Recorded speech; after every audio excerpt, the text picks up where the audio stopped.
subscribe. Hello kahugot! Welcome po muna sa ating channel, Bono's Love 2, para po sa ating programang DKB, Dear Kuya Bono. Si Nadia na may-ari ng kwentong ating tampok ngayon ay kasali sa isang grupo ng high school na NICE. N-I-C-E. N stands for Nadia, I for Irene, C for Cecil, and E for Eleanor. NICE for G. 4, dahil 4 sila, G at saka girls siguro. Ganon. Kaya lang ang grupo na ito ay muntik nang magkawatak-watak noong high school sila dahil sa isang lalaki. Ngunit namagitan ang kanilang teacher na advisor pa nila na iwasan muna itong lalaki at mag-concentrate muna sa pag-aaral. So nagsakripisyo yung puso, di ba? Nilet go yung mahal para lamang sa pag-aaral. Kaya lang after 10 or 12 years, ang tanong, kanino napunta yung lalaki? Who is the lucky one? Yan po ang tanong na masasagot ko inyo pong papakinggan ang kwento ng buhay at pag-ibig ni Nadia. Dito po sa ating programang DKB, Dear Kuya Bono ng Bono's Love Tube, The Kahugot YouTube channel. Pero bago ang lahat, sa mga bago lang po sa ating channel na hindi pa subscribe, please subscribe, Kahugot. And please, pakidami na rin isubscribe ang isa pa nating channel, ang Kahugot PF. Please, Kahugot. Maraming salamat. Inyo na pong tunghayan ang kwento ng buhay at pag-ibig ni Nadia mula sa DKB, Dear Kuya Bono ng Bono's Love Tube, the Kahugot YouTube channel.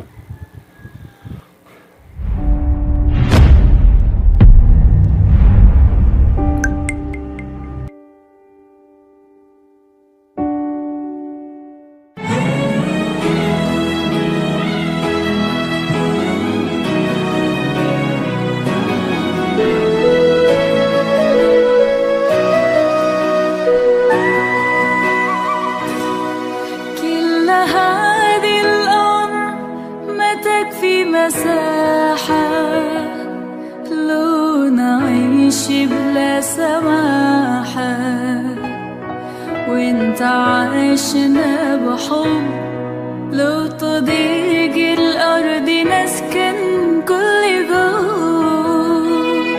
Dear Kuya Bono, magandang oras po sa lahat ng kahugot. Tawagin mo na lang ako sa pangalang Nadia. Isa ako sa 4 na miyembro ng NICE 4G nung high school. That was 2003 to 2007. Ang NICE ay nabuo mula sa first letters ng mga pangalan namin. N as Nadia, I for Irene, C for Cecil, and E for Eleanor. Magkakaklase kami since first year hanggang 4th year sa section 1 nung first year. At section 2 kami from second year. At section 2 kami from second year to 4th year. Noong second year kasi ay na-demote kami ni Eleanor. Napunta kami ng section 2. Hindi naman kami pwedeng magpalipat sa section 1 kaya sina Cecil at Irene ang nagpalipat sa section 2. Si Ma'am Nova ang advisor namin noong second year kami at siya ay malayong kamag-anak ni na Irene. Naging kaibigan namin si Ma'am Nova. Dalaga pa siya kahit 35 na siya noon at ito rin ang dahilan kung bakit napakadaling nakalipat sina Cecil at Irene sa section 2. Well, bentahe kapag nasa highest section ka kasi pag andun ka, ang impression ay matalino ka. Pero hindi na pinahalagahan ni na Irene at Cecil ang bagay na yon kasi mas mahalaga sa kanila ang samahan ng NICE 4G na ang motto ay Always Together, Friends Forever. As we go on, we remember all the times we had together. And as our lives change, come whatever, we will still be friends forever. There's a time that I remember when I did not know no pain, when I believed in forever and everything would stay the same. Now my heart feel like December when somebody say your name, 'cause I can't reach out to call you, but but I know I will one day.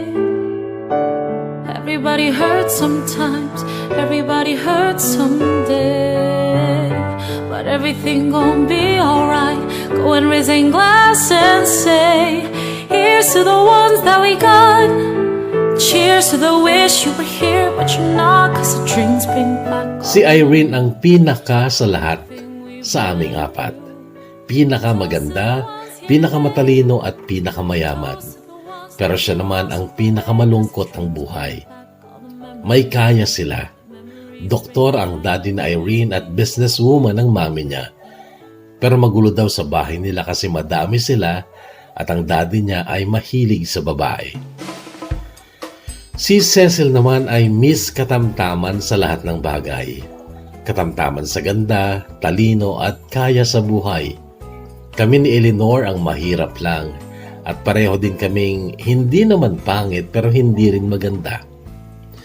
Ako tanggap ko yung itsura ko. Noon ko patanggap na hindi ako maganda kaya wala akong arte sa katawan. Ako ang komedyante sa grupo. Si Eleanor, siya yung babaeng babae. Mahinhin, mahiyain, pero magaling mag-drawing. Si Cecil katamtaman lang, ang ganda ng mukha pero matangkad siya at sexy. Siya naman ang pinakamalandi sa amin. Siya din ang pinakamaarte sa katawan. Noong third year kami, akala ko magkakawatak-watak na ang nice 4G dahil sa isang lalaki. Crush na crush ni Cecil si Nico noon kaya't kinilig siya ng sobra isang araw noong lumapit si Nico sa amin at si Cecil ang kinausap.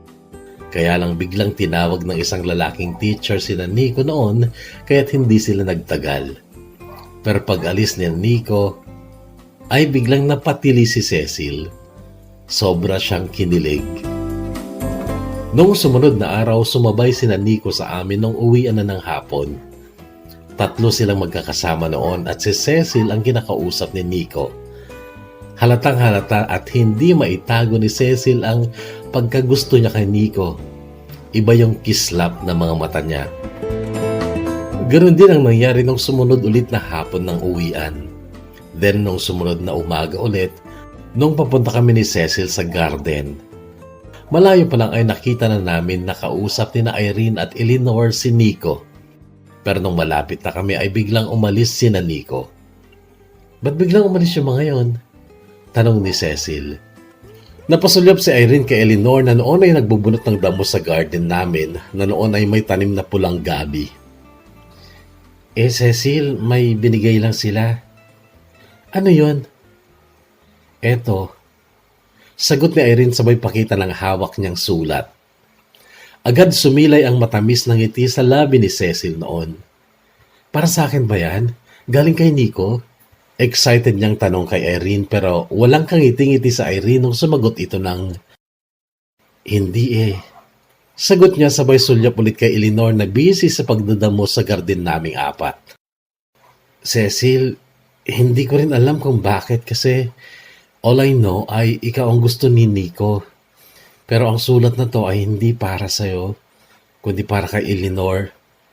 Noon ay agad nabura ang saya sa mukha ni Cecil.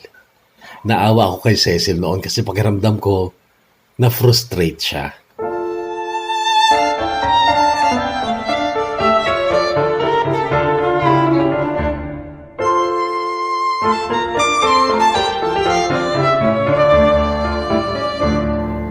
Nagkaroon ng gap sina Cecil at Eleanor noon. Pero hindi naman nag-away. Cold lang sila sa isa't isa. Si Eleanor ang inaasahan ko noon na magpaparaya kasi akala ko walang balak si Eleanor na sumabak sa pagkikipag-boyfriend kaso umamin siya sa akin. Gusto rin daw niya si Nico. Alam mo Nadja, na-inlove nga ako nung mabasa ko yung sulat niya eh. Hindi ko ine-expect na magkakagusto siya sa akin. Anong ginawa mo? Sinagot mo ba yung letter niya? Sinagot mo na ba siya? Hindi. Ano? Ewan ko eh. Gusto ko din si Nico kaso hindi ko alam kung gusto ko na makipagrelasyon. Nasa sayo yan. Pero ang concern ko lang ay yung sa inyo ni Cecil. Siguro naman alam mo din na nag-expect siya kay Nico. Akala niya gusto din siya ni Nico. Actually, Nadia, hindi ako pinapansin ni Cecil. Na-frustrate kasi siya, Ellie. Wala naman na siguro akong kasalanan doon, di ba? Bakit kasi nag-expect siya? Sa bagay, pero sana Ellie, hindi masira yung nice 4G dahil lang sa isang lalaki. Nadia, dapat ba akong mag-guilty kung ako ang gusto ni Nico? Hindi naman Ellie, pero sana mas pahalagahan mo yung friendship natin kesa sa lalaki. Alangan ako nung sabihin ko ito kay Eleanor kasi parang lumalabas na gusto ko siyang diktahan sa kung ano ang dapat niyang bigyan ng importansya. Nag-guilty ako noong hindi ako nakarinig ng sagot mula sa kanya, kaya pakiramdam ko noon ay mas mahalaga sa kanya si Nico kesa sa samahan namin. Everybody hurts sometimes, everybody hurts someday.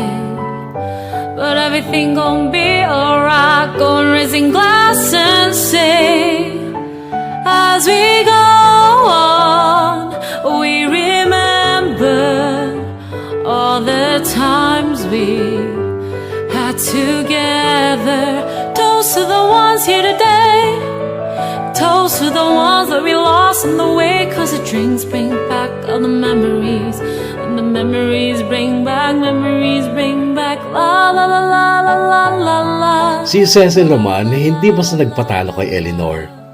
Gumawa si Cecil ng hakbang para mapalapit ulit siya kay Nico. At nung ginawa niya ito ay dumistansya siya sa amin. Si Irene na naging kasama namin dahil naghahanap ng masayang samahan dahil nga malungkot sa kanyang pamilya, ang siyang pinakaapektado nung umiwas na sa amin si Cecil. Isang araw magkakasama kaming tatlo sa kantin, ako, si Irene at Eleanor. Nasa table kami noon sa tabi ng pinto ng kantin. Tapos pumasok sina Cecil kasama sina Athena at Liza na mga kaklase din namin. Tinawag ni Irene si Cecil. Nilingon siya ni Cecil pero hindi siya lumapit sa amin. Nung palabas na ulit sina Cecil ay hinarangan siya ni Irene. Mag-uusap lang tayo, Cecil. Mamaya na lang. At saka ayoko dito. Sa labas na lang, mamayang uwian. Ganito ang sagot ni Cecil na parang nahihiyang tumingin sa amin. Noong labasan na ng hapon, nakita namin kay bilis lumabas si Cecil ng classroom. Irene, tara na. Lumabas na si Cecil, oh. Sabi ko. Hahabulin ko. Pakikuha na lang yung bag ko, Nadia. Sabi ni Irene, tsaka patakbong hinabol si Cecil. Naiwan kami ni Eleanor noon na parang kay lalim ng iniisip. Halika na, Ellie. Nadia, teka lang. Bakit? Okay ka lang ba? Parang nagigilty kasi ako. Tungkol saan? Kay Cecil, kay Nico. Ellie, wala kang dapat ikagilty sa kanilang dalawa. Alam mo ba kung bakit parang mabigat sa dibdib mo yan? Kasi naguguluhan ka lang. Tingin ko hindi ka pa talaga handa para makipag-boyfriend. Halika na!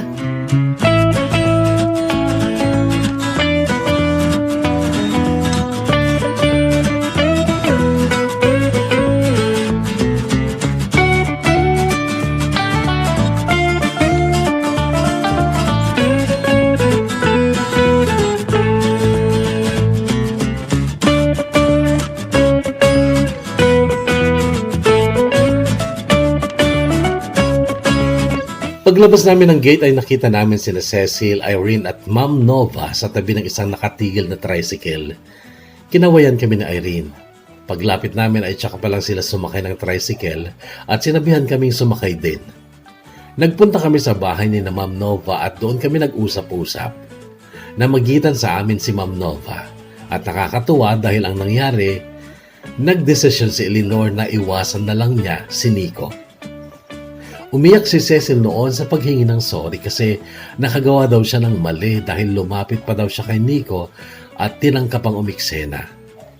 Pero nangako din siya na iiwas na rin siya kay Nico.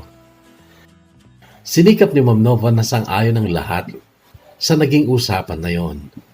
Agad sumang-ayon si Irene. Ikaw, Nadia, hindi ka ba kukontra? Hindi, ma'am. Kasi, alam niyo, Eleanor, Cecil, mga bata pa talaga tayo. Mag-aral na lang muna tayo. Correct. Masyado bang maaga para pumasok kayo sa relationship? Tingnan niyo nga ako. I'm 35, pero still single. Kasi inuna ko ang pag-aaral at career. Girls, love can wait. And it comes at the right time. So there's no reason for you to hurry, okay? Bigla na lang umiiyak sa aking tabi. Wala namang binibigkas ang iyong labi. Tila parang nais mo nang matapos ang lahat. Matapos ang lahat. Mag-aral ka muna, huwag kang malungkot. Dito lang ako, naghihintay sa'yo. Huwag mong kalimutan. Dito lang ako, mamahal sa'yo. Parang kay bilis. Wala na ang kusina, wala na ang tamis. At kahit na ganun pa man, ako ay maghihintay.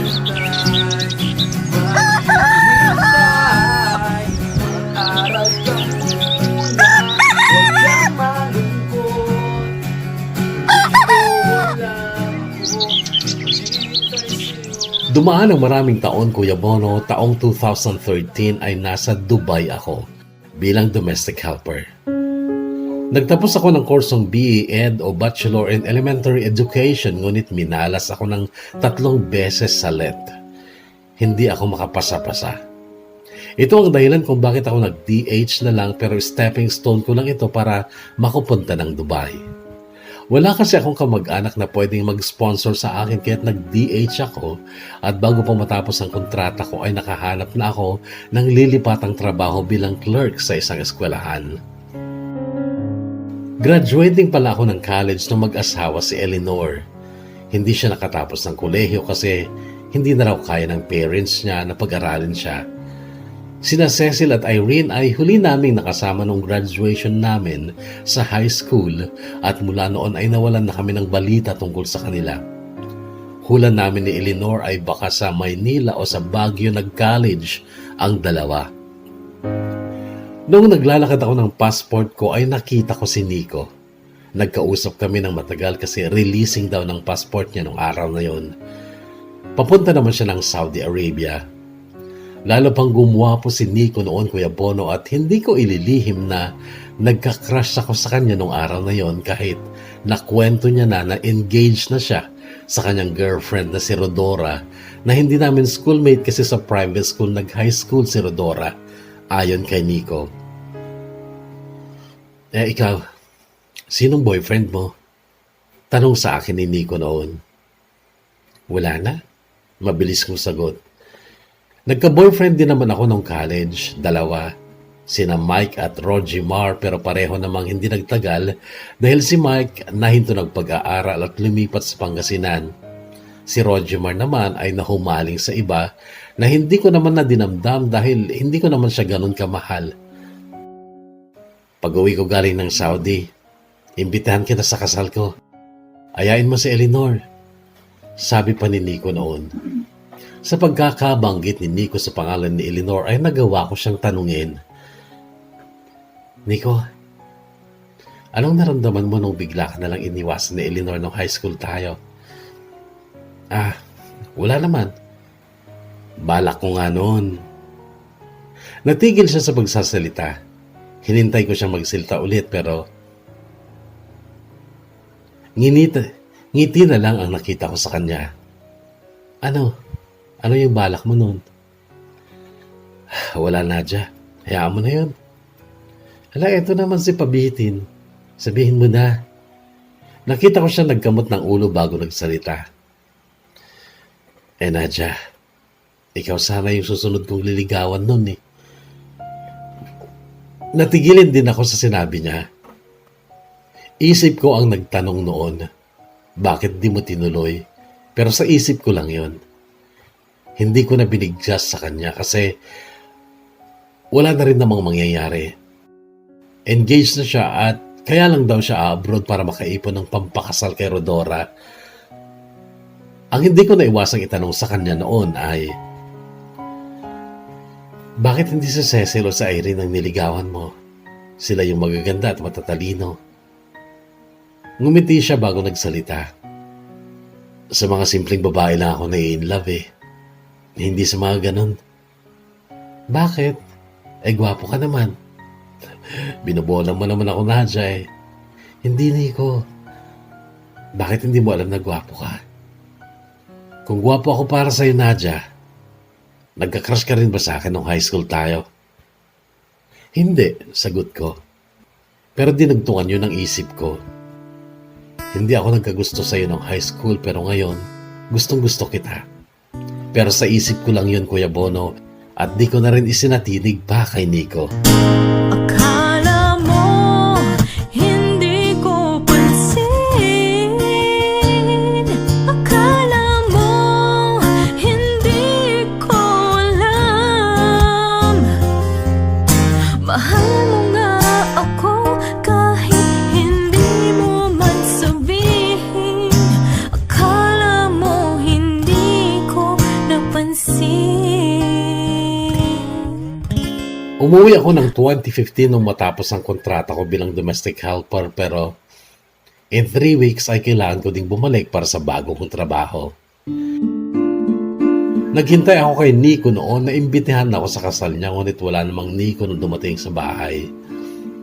Dinala ko din si Eleanor noon na may baby na sa pagbabakasakaling siya ang kinausap ni Nico pero wala din naman daw siyang balita kay Nico. Simpleng-simple ang buhay ni Eleanor noon, Kuya Bono, kasi magsasaka ang napangasawa niya. Pero gayon pa man ay nakikita kong masaya siya sa naging buhay niya. Halos kubo lang ang bahay nila pero ang linis at ang sinop at ang presko ng hangin kahit walang electric fan.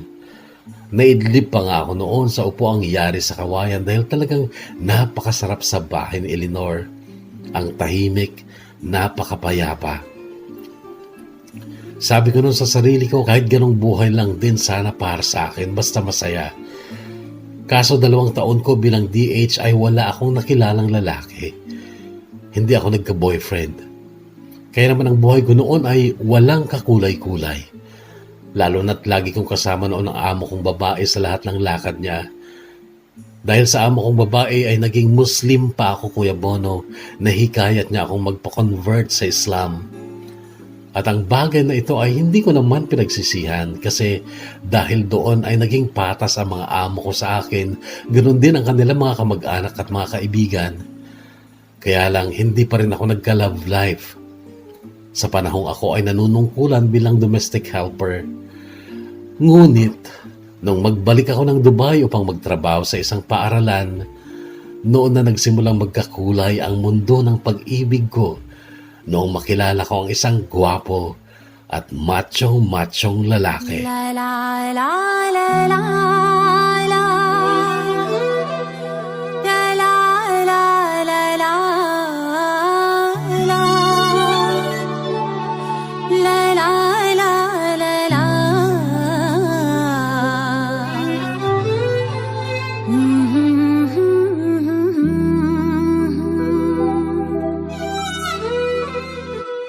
बग़ैर स्तुदिगर न दौरम निगारे न दर्दीदे ख्वाब न दर्द करारे.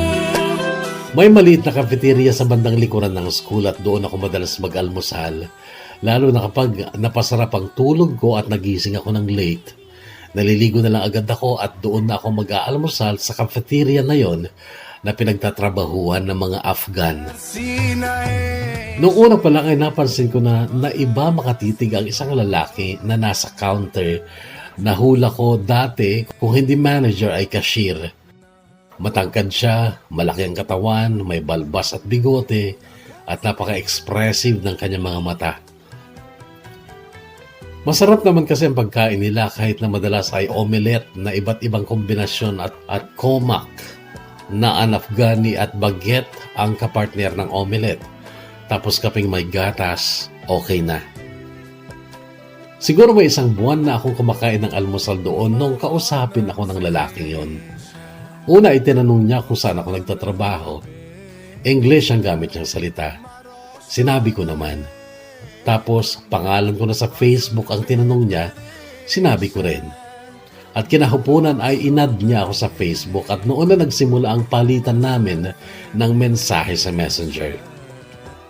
Noong una parang alangan ako sa idea na baka manligaw sa akin at gusto ko bang makipagrelasyon sa ibang lahi. Hanggang sa makaraan ng ilang linggo ay bigla niyang tinanong sa chat kung may boyfriend ako. Sinagot ko, "No, I don't have a boyfriend." Then nag-reply siya, "Can I be your boyfriend?" Noon Kuya Bono ay nireplyan ko siya. Sabi ko, "You know I am a Filipina. And before you become a boyfriend of a Filipina, you need to court her first." "I know," mabilis niyang reply. "Why you know? You had a Filipina girlfriend before?" "No." I asked Google. "Google?" "Yes, and it said I need some effort to win your heart." "Well, that's true. So, may I begin to court you now?" "Yes, you may."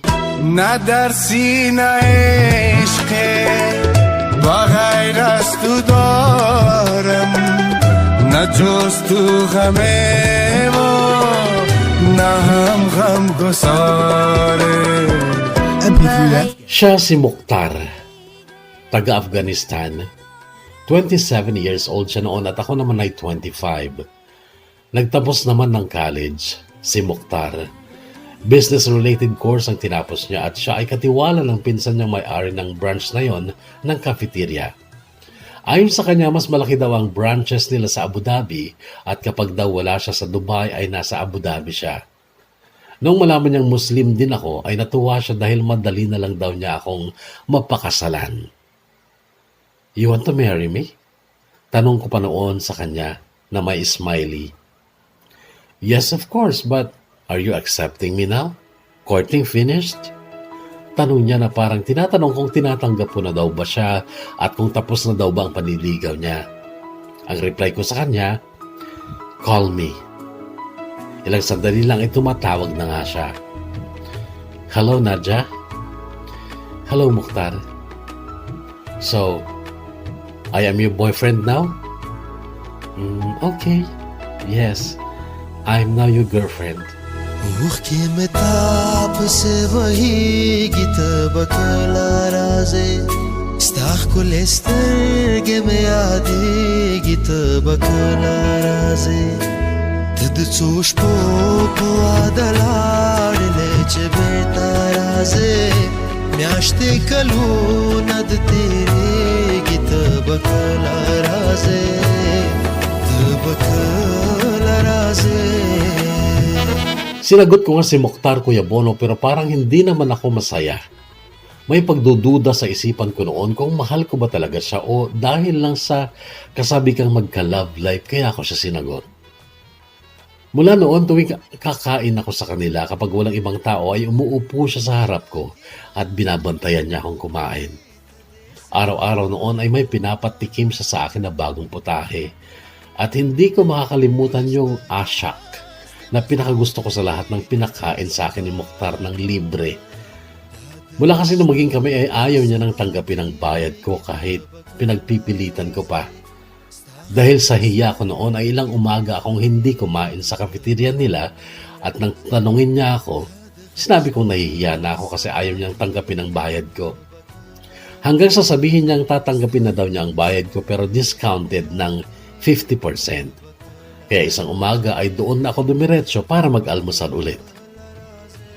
Sinalubong pa niya ako noon sa pinto at sinabayan papunta sa isang mesa. Noong matapos akong kumain ay may kinuha siya sa bulsa niya.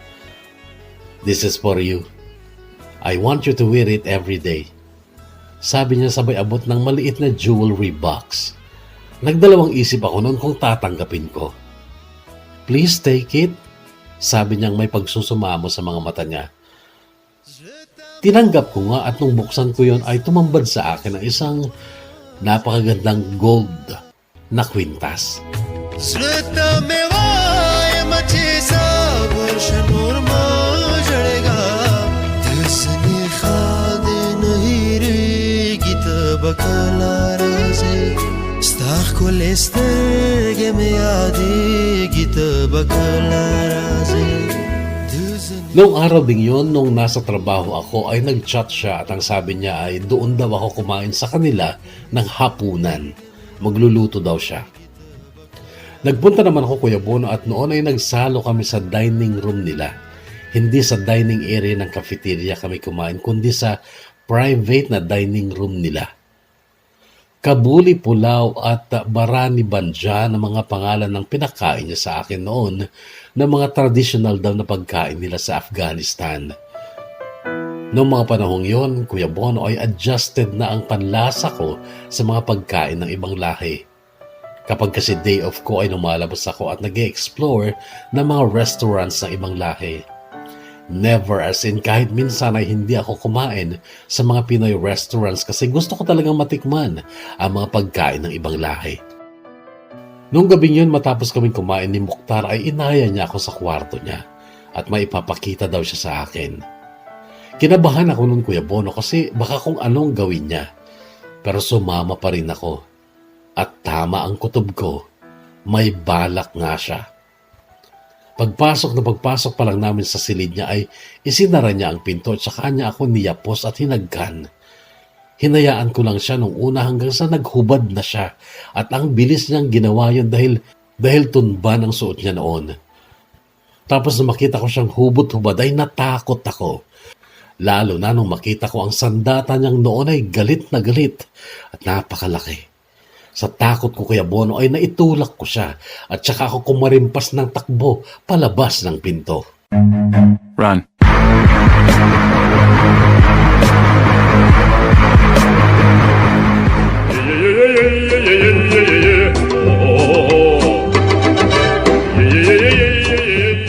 Mula noon ay iniwasan ko na si Mukhtar. Wala pa akong karanasan noon, Kuya Bono, kasi hindi naman ako naging mapag-ubaya sa mga naging boyfriend ko nung college ako. At isa pa, kung sa Pinoy nga, hindi ako nagtiwalang ibigay ang katawan ko sa ibang lahi pa kaya. Abot-abot ang paghingi ng sorry ni Mukhtar sa chat sa Messenger kasi pati sa tawag ay hindi ko rin tinatanggap ang mga tawag niya. Sabi ko sa chat, dadaan ako sa cafeteria nila at isosoli ko ang kwintas na binigay niya. Pero ang sabi niya, please don't do that. If you don't want me anymore, it's okay, but don't insult me by returning what I have given you as a gift. That necklace is for you, so please don't return it to me. Hindi ko na nga sinoli, Kuya Bono, pero iniwasan ko siya. Nagluluto na lang ako noon ng almusal ko. Marami kaming Pinoy sa accommodation namin, Kuya Bono, at sa second floor ay maraming lalaking Pilipino pero wala man lang talaga ni isa sa kanila ang nagpakita ng interes sa akin. Ilang buwan na naman akong loveless noon, Kuya Bono, at muntikan pa akong nanghinayang noon sa pag-iwan ko kay Mukhtar. Noong bored na bored ako sa buhay single ko at madalas ko siyang maalala. Hanggang sa isang umaga ay naglakas loob akong pumasok sa cafeteria nila. Pero natigilan ako nung nasa pinto pa lang ako nang makita ko sa isang mesa may babae at lalaki. Yung babae ay Pilipina at yung lalaki si Mukhtar.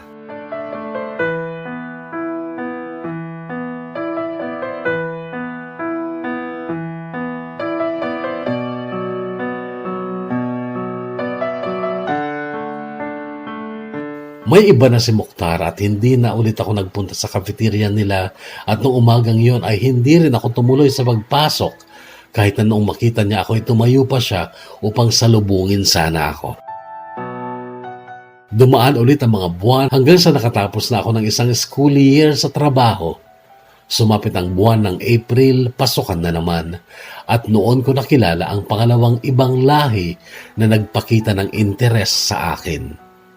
Siya naman ay Turkey or Turkish. Ang pangalan niya ay Baris. At si Baris ay single dad at syempre napakagwapo niya. Laging malinis ang mukha dahil laging ahit ang bigote at balbas. Napaka-cute ng anak niyang si Eldar. Isang batang lalaki na sobra sa pagka-cute.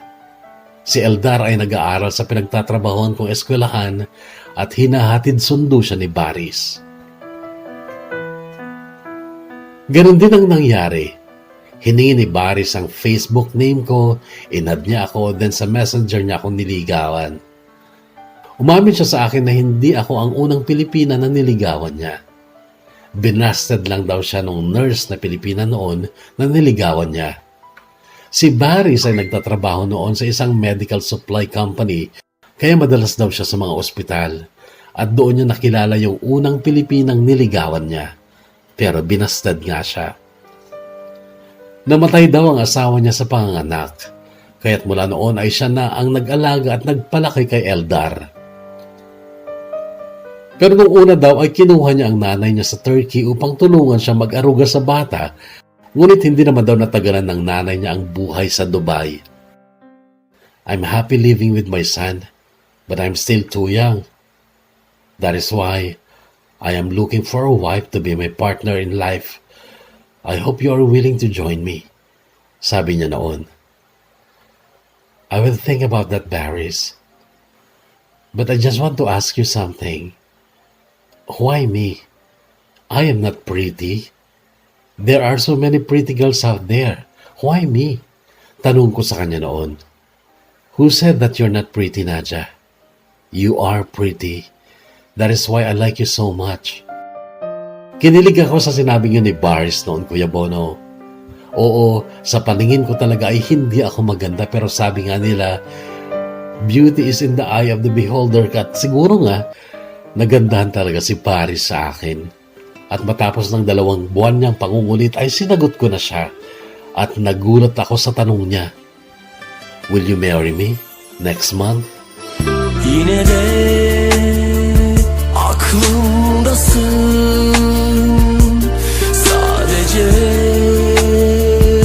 uzaktasın. Ama olmuyor, sensiz olmuyor. Gülmüyor, gözlerim gülmüyor.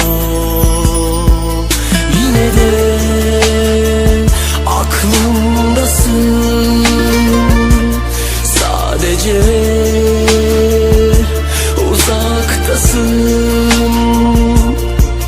Ama olmuyor, sensiz olmuyor. Gülmüyor, gözlerim gülmüyor. Kinailangan ko lang ng consent mula sa embassy dahil hindi Muslim ang parents ko. Napilitan sila tatay at nanay na magpunta sa Dubai noon dahil kailangan si tatay sa seremonya. Yung amo kong lalaki nung DH ako ang naging witness para sa side ko. Kailangan kasi Muslim din ang mga witnesses.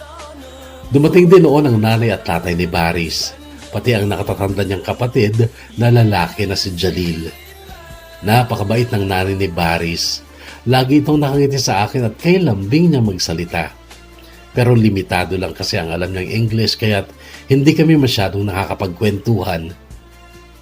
So kinasal ako kay Baris at pakiramdam ko ay naging napakabilis na mga pangyayari, Kuya Bono. Kasi ginanap ang kasal namin 7 months mula nung makilala ko siya. Hindi ko pa siya gaanong kilala noon pero naging napaka-close sa akin ng anak niyang si Eldar.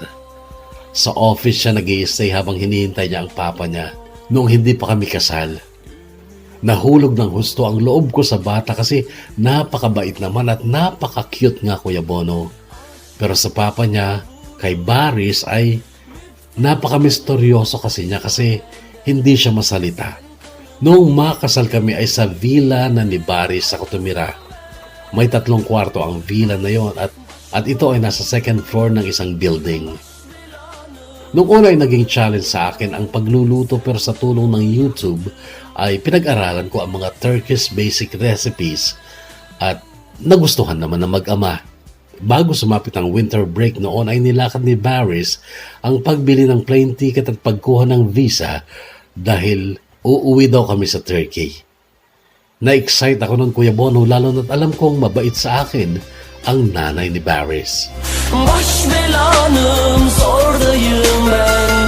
Sen canımı yaktın, yine de severim ben.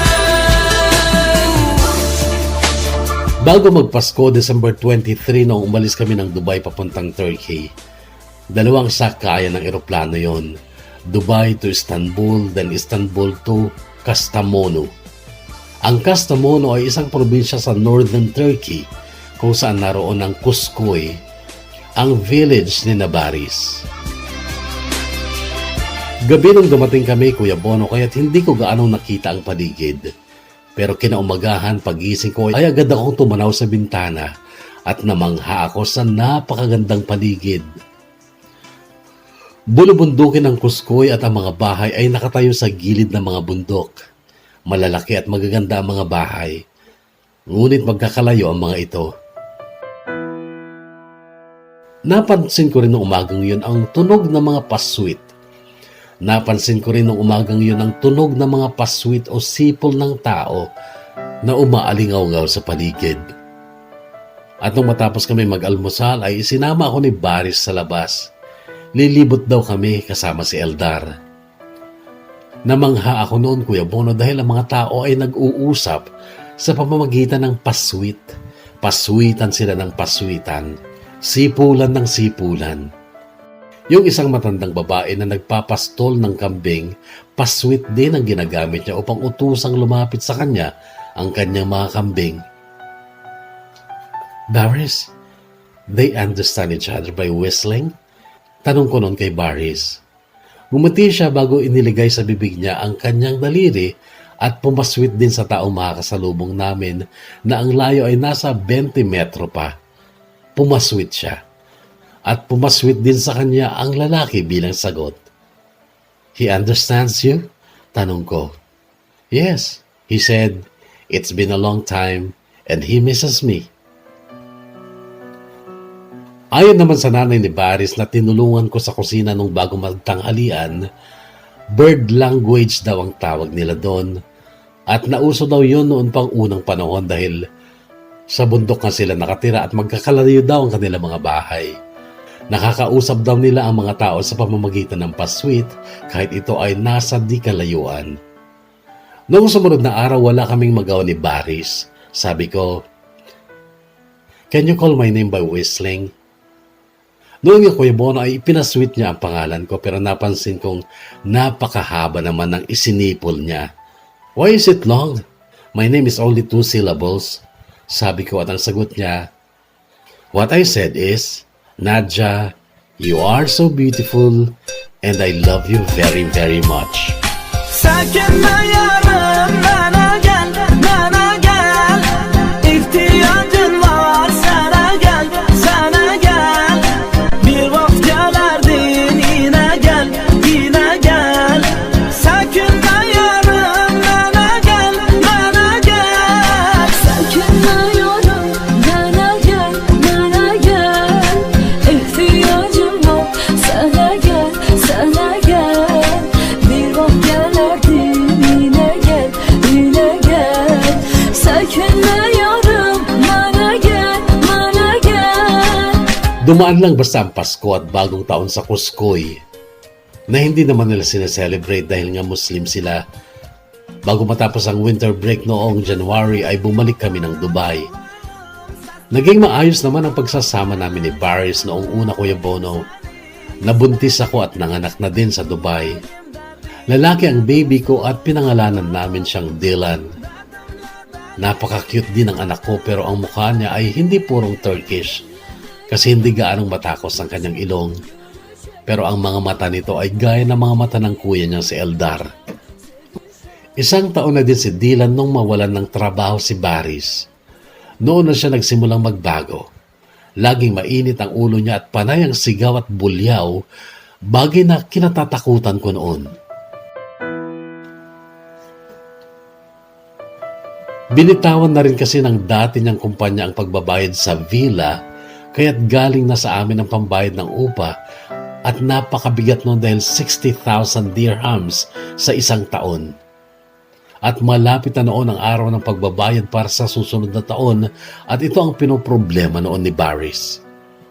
Nakahanap naman siya ng trabaho pero 6 na buwan lang ang itinagal hanggang sa magdesisyon siyang uuwi na lang daw sila mag-ama sa Turkey. Nanghingi pa siya noon ng pera sa magulang niya para mabayaran ng utang sa villa. At yun nga, uuwi na daw sila mag-ama sa Turkey. What about me? Tanong ko noon sa kanya. You go home to the Philippines. Mabilis niyang sagot. What about our marriage? You can marry again if you want. Kaswal na sagot ni Baris. Natigilan ako sa sinabi niyang ito. What about Dylan? Tanong ko ulit. You want me to bring Dylan to Turkey? It's okay. I'll bring him with me, sabi niya. No, Baris. I'll take Dylan with me to the Philippines. Okay. Ganito lang ang sagot niya. At pagkatapos nun ay pumasok na siya sa kwarto namin. Hindi ako makapaniwala noon sa nangyayari, Kuya Bono. Sobra akong nabigla sa ganong desisyon ni Baris. Muli ko pa siyang kinausap. Nag-sorry lang siya. Hindi daw niya inaasahang mawalan siya ng trabaho at hindi rin daw niya ako pwedeng isama sa kanila sa Turkey dahil nahihiya daw siya sa mga magulang niya kasi wala daw siyang trabaho at magiging pabigat daw siya sa mga magulang niyang matatanda na. Sana daw unawain ko na lang siya. At yun nga ang aking ginawa, Kuya Bono, kasi wala naman akong choice.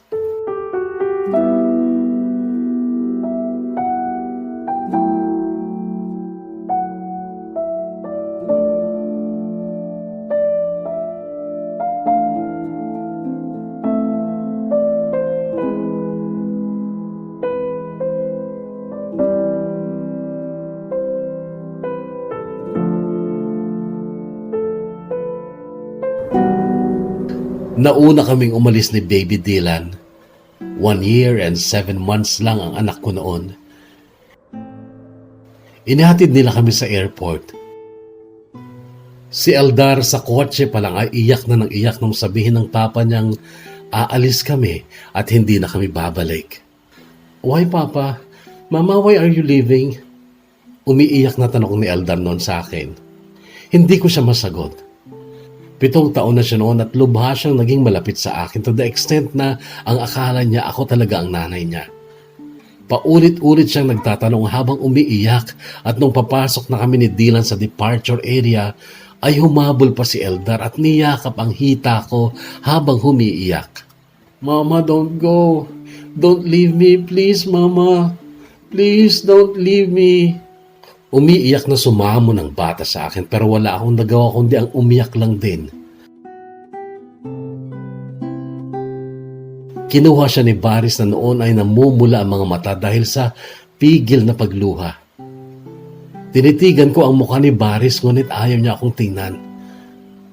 Kay bigat sa dibdib, Kuya Bono, nung karga-karga ko si Dylan habang humahakbang palayo kina Baris at Eldar.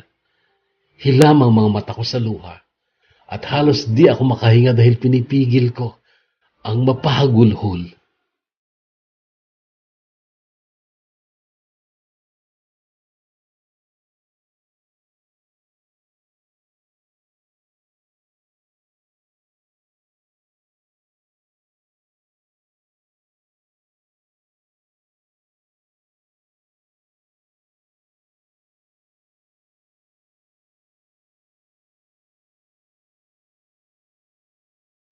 May pabaong mahigit 10,000 dirhams si Baris nung umalis kami pero alam kong yun ay galing sa magulang niya. Sinundo kami ni nanay sa airport kasama ang kuya kong may-ari ng van na sinakyan nila. Wala na silang masyadong tanong sa akin noon kasi naitawag ko na sa kanila noon pa ang nangyari sa amin ni Baris. Ewan ko kung naging tanga ako, Kuya Bono, at hindi ko nailaban yung karapatan ko o talagang naging maunawain lang ako kay Baris. Hindi na iwasan mga komento ng mga kapitbahay namin dito pero nginingitian ko lang sila. Besides, wala akong dapat ipaliwanag sa kanila. Si Dylan noong 5 araw na kami dito ay biglang nilagnat. Sabi ni nanay baka daw nanibago sa klima. Dinala ko sa doktor sa bayan at nung papasok na kami ng klinik ay may tumawag sa pangalan ko. Paglingin ko ay nakita ko ang isang gwapong lalaki na kay luwang ng pagkakangiti sa akin. Si Nico. May 5 pasyenteng nauna sa akin sa pila kaya't kinailangan naming maghintay at sinamahan ako ni Nico. Nakapagkwentuhan kami. Hinintay ko yung imbitasyon mo sa kasal mo noon. Umuwi ako noon matapos ang kontrata ko. Di ka naman nagpakita. Sabi ko sa kanya. Hindi naman natuloy yung kasal ko kay Rodora eh. Sabi niya. Bakit? Mahabang kwento. Ibang pinakasalan ko pero hindi rin kami nagtagal. Bakit? Tanong ko ulit. Ewan, siguro may ibang babae nakalaan talaga para sa akin. Nakangiting sagot niya. Masyado namang maintriga ang buhay mo, Nico. Magkwento ko nga kasi. Sa ibang araw na lang. Nakakahiya dito eh. Halos pabulong niyang sagot. Ikaw, sinong napangasawa mo? Mamaya ay buwelta niya sa akin sabay sulyap sa anak kong noon ay tulog sa kandungan ko. Wala na rin kami. Sagot ko. Bakit? Mahabang kwento.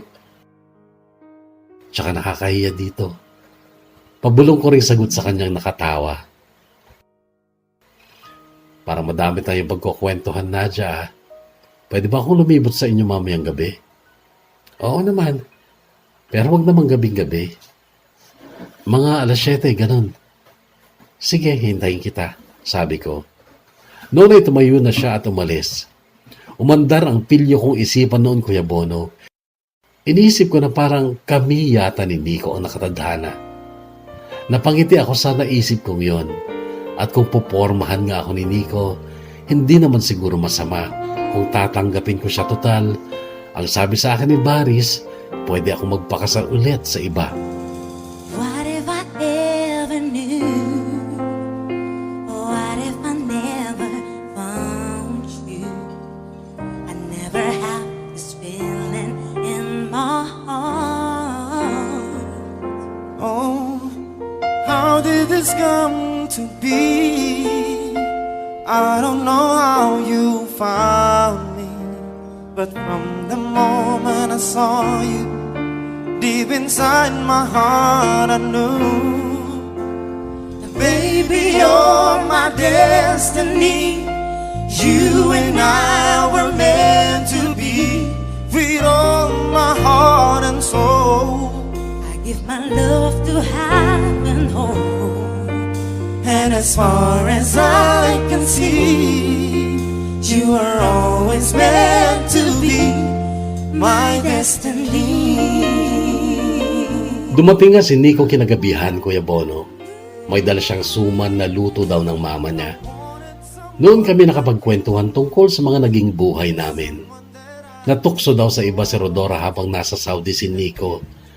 Sumama daw sa iba at sa iba nagpakasal.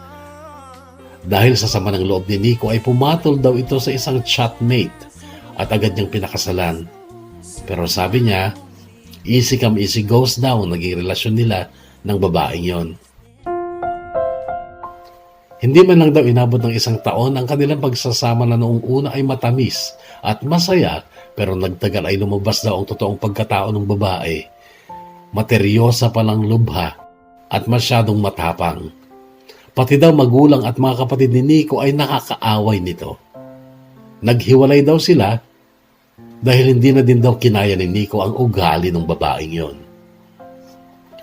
Ikinuwento ko naman kay Nico lahat, pati yung nangyari sa amin ni Mukhtar, yung naging boyfriend kong Afghanistan, pati yung dahilan kung bakit ako iniwasan. Tawa ng tawa si Nico noon.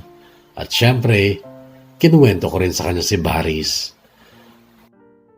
Ang malas naman natin sa mga naging asawa natin. Sabi niya noon na sa kawalan nakatingin. Oo nga eh. Pero okay lang.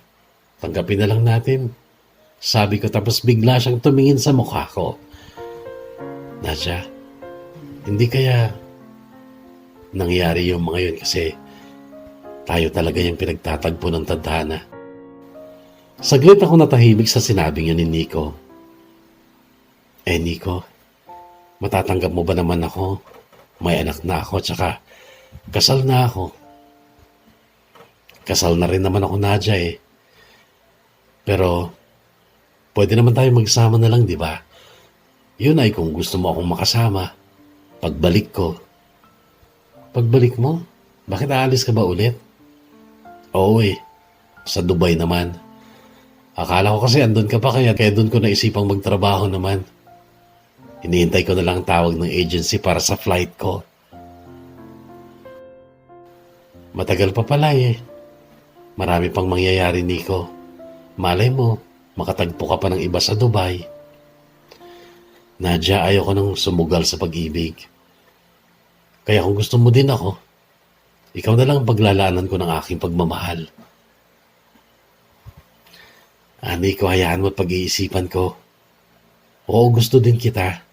Sa totoo lang, noon pang nagkita tayo sa DFA nung kukuha ka pala ng passport mo. Ginisto na kita noon. Kaya lang iba na kasi ngayon eh. Kasal ka sa iba at ako naman ay may anak na. Kaya dapat pinag-iisipan natin mabuti ang mga bagay-bagay, di ba? Tama ka naman. Di sige, pag-isipan mo lang pero ako, sigurado na ako sa damdamin ko para sa'yo, Nadja. Mahal kita at ikaw ang gusto kong makasama hanggang sa pagtanda. I wanted someone like you, someone that I could hold on to and give my love until the end of time. Oh. But forever was just a word, something I only heard about. But now you're always there for me. When you say forever, I believe. Baby, you're my destiny. You and I were meant to be. With all my heart and soul, I give my love to heaven, home. and as far as I can see, you were always meant to be my destiny. Nakaalis nga ulit si Nico Cuyabon na papuntang Dubai. Si Baris naman ay di man lang magawang mag-open ng Facebook niya. Ang dami ko ng message sa kanya pero mula nung umalis kami ng Dubai ay hindi na yata binuksan ng Facebook niya. Maganda naman sana ang signal ng data sa kanila sa Kuskoy. Namimiss ko ang mag-ama, Kuya Bono. Ang daming gabi na umiiyak ako pag naalala ko sila. Nagdadasal na lang ako kapag ganon at hinihiling ko kay Allah na sana ingatan niya sina Eldar at Baris.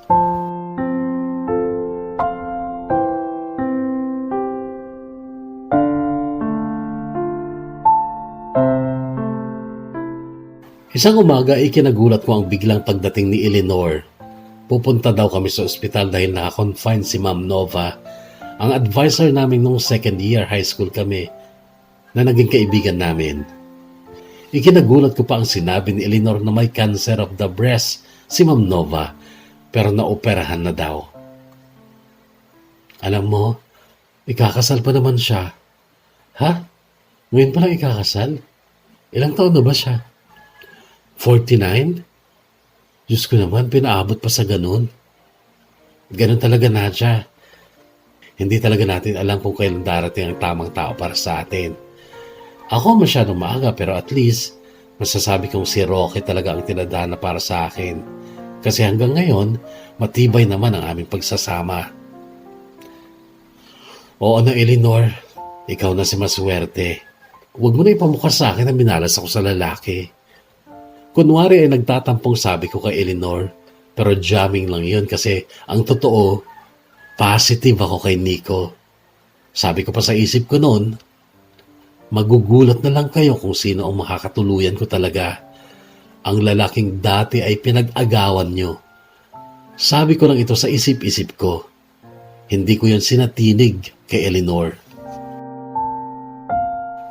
Gayon pa man, pansamantala ay hinayaan kong isipin nilang minalas talaga ako sa lalaki. At nalaman kong hindi lang pala ako ang minalas kundi maging sina Cecil at Irene din. Nalaman ko ang mga ito dahil sa kwento ni Ma'am Nova na pa-discharge na pala noon sa ospital at hinihintay na lang daw ang bills niya. Okay naman si Ma'am Nova noon, masigla naman at kay galing pa ngang magkwento. Dumalaw din daw sina Irene at Cecil sa kanya noong nakarang araw at yun nga, 3 daw ang anak ni Cecil na nakadalawang asawa na. Si Irene naman daw ay minsan lang nakipagrelasyon na anakan din pero hindi daw nagpakasal. Pinili daw ni Irene na palakihin na lang ang kanyang anak at hindi na daw ulit iibig pa sa lalaki. Sa babae na daw siya iibig. Inisip ko nagbibiro si Ma'am Nova nung sambitin niya ang bagay na yun tungkol kay Irene. Tinawanan ko pa nga kaso nagpatuloy si Ma'am Nova sa kwento niya. Mukha na ang lalaki si Irene eh. Gupit lalaki at nakadamit pan lalaki. Nakapolo at nakasombrero. Totoo ba, ma'am? Maang natanong ni Eleanor noon. Oo, hayaan niyo't kapag natuloy ang kasal ko, tiyak magkikita-kita kayo. Bakit naman parang di kayo sigurado kung matutuloy ang kasal niyo, ma'am? Tanong ko naman. Dahil nga dito, kung gagaling talaga ako, tuloy ang kasal pero kung hindi na, di mamamatay akong dalaga.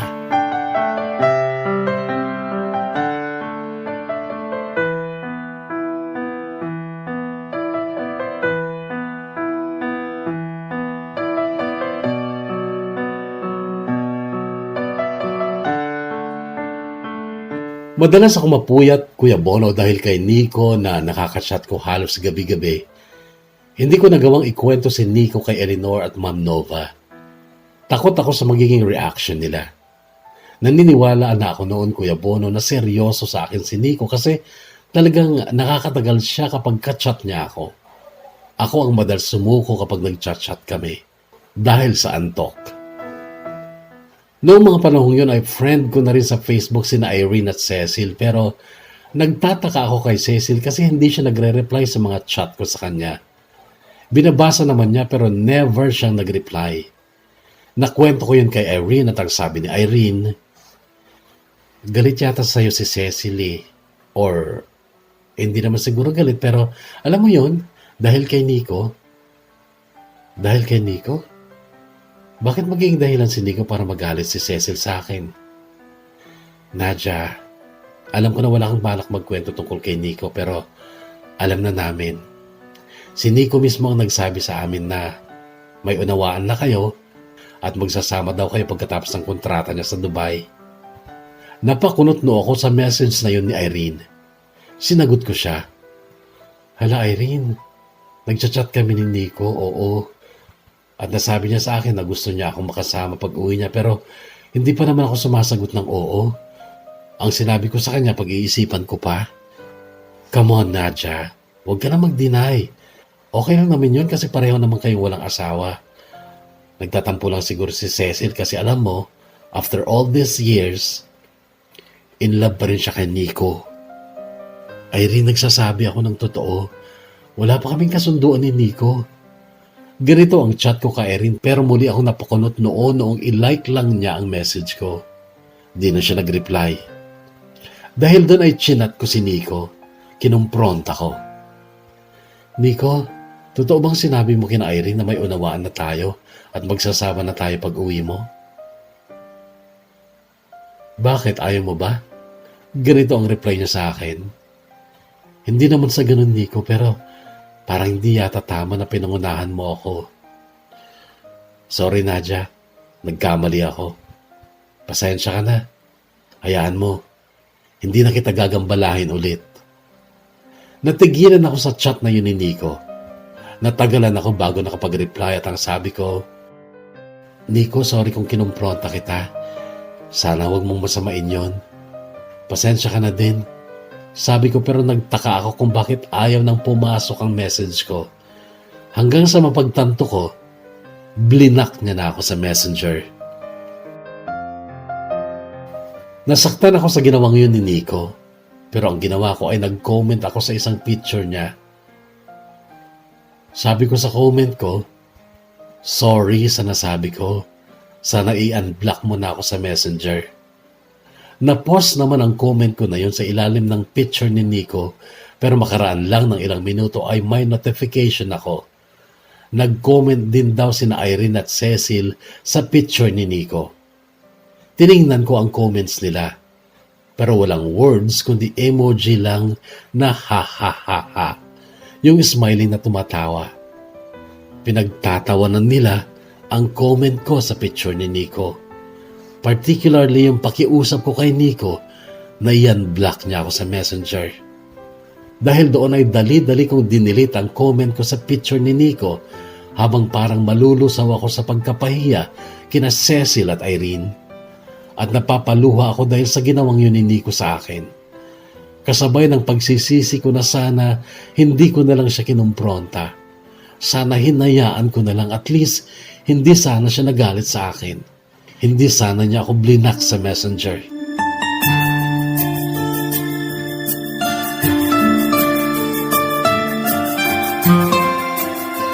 December 3, 2019, may message sa akin si Ma'am Nova. Pero nung basahin ko ay nalaman kong send to all pala yun. Isang message na sinend niya siguro sa lahat ng friends niya. Sinabi niyang cancer-free na siya at matutuloy na ang kasal niya na gaganapin sa December 28. Nireplyan ko siya. Binati ko at sinabi kong sobra akong natutuwa sa balita niyang magaling na siya. Nag-reply sa akin si Ma'am Nova at ang sabi niya, huwag kang mawawala sa kasal ko ha. Magtatampo ako kapag di ka nagpunta. Nireplyan ko naman siya at nangako akong pupunta ako. December 25 Pasko ay nagpunta ako ng mall at bumili ng magandang bestita na susuotin ko sa kasal ni Ma'am Nova. Kinaumagahan noon ay nilabhan ko ang damit na yon kasabay ng mga labahin ko pang iba. Damit ng anak ko at damit ni nanay at tatay. Mag-aalas 11 na noong nagsasampay ako sa likod ng bahay. Maluwang kasi ang lote namin sa likod. At ang sampayan ay nasa bandang dulo. Nang may marinig akong pasweet, sipol. Noong una ay hindi ko pinansin ang pasweet na yon o sipol, kaso nagpaulit-ulit. Hanggang sa bumalik sa alaala ko ang lugar ni na Baris sa Turkey. Tapos bigla akong kinilabutan nung marinig ko ulit ang pagsipol na parang lumakas. Paglingon ko sa bahay namin, nanlaki ang mga mata ko. Nang makita ko ang isang lalaking matangkad at napakagwapo at kay ganda ng kanyang ngiti sa akin. Noong parang nagmamadali siyang makalapit sa akin. Na sinalubong ko naman dahil biglang sumanib sa akin ang matinding pananabik kay Baris, ang aking asawa. Yine de aklımdasın, sadece uzaktasın. Ama olmuyor, sensiz olmuyor.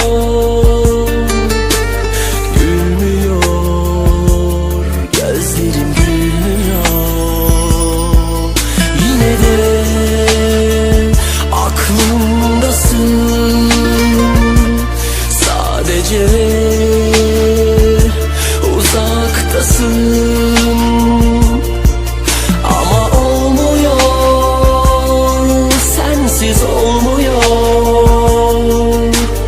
Gülmüyor, gözlerim gülmüyor. Kasama ko si Baris nung mag-attend kami sa kasal ni Ma'am Nova. Matanda na rin ang napakasawa ni Ma'am Nova. Ipinakilala ko sa kanya noong nakasawa ko na akala ko'y hindi na ako babalikan. Taas noot pa irap ang tingin sa akin ni Cecil. Nginitian ko lang siya ng sobrang tamis. Sincere ang ngiti kong yun kasi wala naman talaga akong galit sa kanya. Kaya lang natakot akong lapitan siya kasi baka Isnabin lang niya ako. Si Irene ay nakausap ko noon at naipakilala ko pa sa kanya si Baris. Sa Doha, Qatar na nagtatrabaho si Baris noon, Kuya Bono. Ayon sa kwento niya ay 4 na buwan daw siyang tambay sa kanila noon nang biglang nag-email sa kanya ang dati niyang supervisor sa Dubai na noon ay nasa Qatar na rin. Ang sabi ni Baris noon ay magdasal daw ako ay Allah na magiging maganda ang trabaho nila sa Qatar upang makuha daw niya kami doon at magsasama-sama na ulit kami doon. Si Eldar ay iniwan daw muna niya sa pangangalaga ng magulang niya sa Kuskoy. Pero kukunin din daw niya kapag establish na ang kumpanyang sinimulan nila sa Qatar.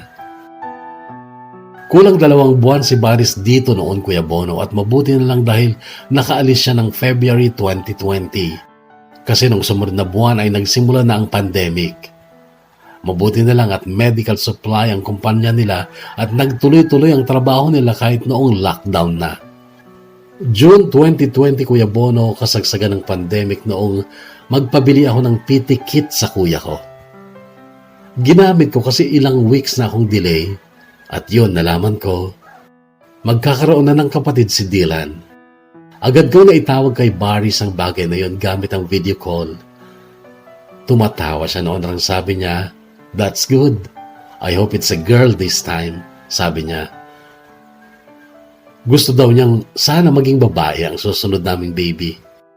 Sa ngayon, Kuya Bono, ay inaayos na ni Baris ang pagpunta naming mag-ina sa Qatar pero sabi ko sa kanya, baka hindi na ako makapunta this year, 2020 kasi manganganak ako sa November. Kaya sabi ko, 3 na kaming darating doon sa 2021. Kuya Bono, sana nga ay matuloy lahat ng plano ng asawa ko. Gayon pa man ay masaya naman kami at sobra ang pasasalamat ko sa Diyos dahil binalikan ako ni Baris. Hanggang dito lang muna, Kuya Bono, ang kwentong ito ng buhay at pag-ibig ko.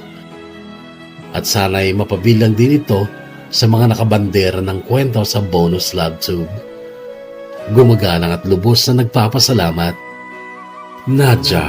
كل هذه الأمر ما تكفي مساحة لو نعيش بلا سماحة وانت عايشنا بحب لو تضيق الأرض نسكن كل جوع كل هذه الأرض ما تكفي مساحة لو نعيش بلا سماحة وانت عايشنا بحب لو تضيق الأرض نسكن كل جوع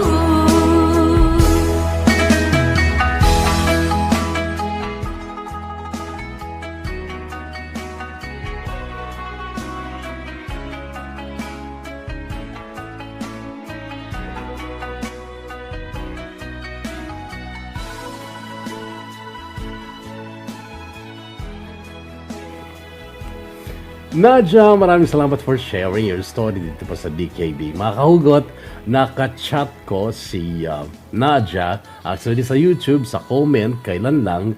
At tinanong ko kung, kasi nung October pa dumating yung kanyang letter, at November ay nanganak na po siya, at ayon sa kanya ay Amira ang pangalan ng kanyang huling anak, ng kanyang bunso. At ayon sa kanya, sa aming chat, ay si Cecil ngayon ay mayroong boyfriend, kaya lang may asawa din yung kanyang boyfriend. Si Irene naman ay may girlfriend, live-in na daw sila. At si Nico naman ay meron ng girlfriend sa Dubai. At syempre si Eleanor, as usual, kontento sa buhay kahit hindi mayaman pero masaya sa buhay. Yun ang karagdagang kwento mula sa aming pag-uusap ng kahugot na si Nadja bilang dagdag sa kanyang kwento. Kasi baka po nabitin kayo. Pwede nyo basahin din ang aming convo sa comments sa kwento ni kahugot na Emery. Doon kami nag-usap. So again, Nadja, maraming salamat for sharing your story dito sa DKB. At sana ay magtuloy-tuloy lamang ang pagmamahalan nyo ng iyong asawang si Baris. Tama ba, Baris? At sana nga matupad yung kanyang mga plano. So, magdasal ka kay Allah na sana ay matupad ang mga ito. Be strong lang lagi and have faith. Maraming salamat again. And take care always. At sa lahat din ng mga kahugot na sumubaybay muli sa ating programa ngayon, thank you po sa inyo. Hanggang sa muli, magkakarinigan ulit tayo sa susunod na kwento mula sa DKB, Dear Kuya Bono ng Bono's Love Tube, The Kahugot YouTube channel.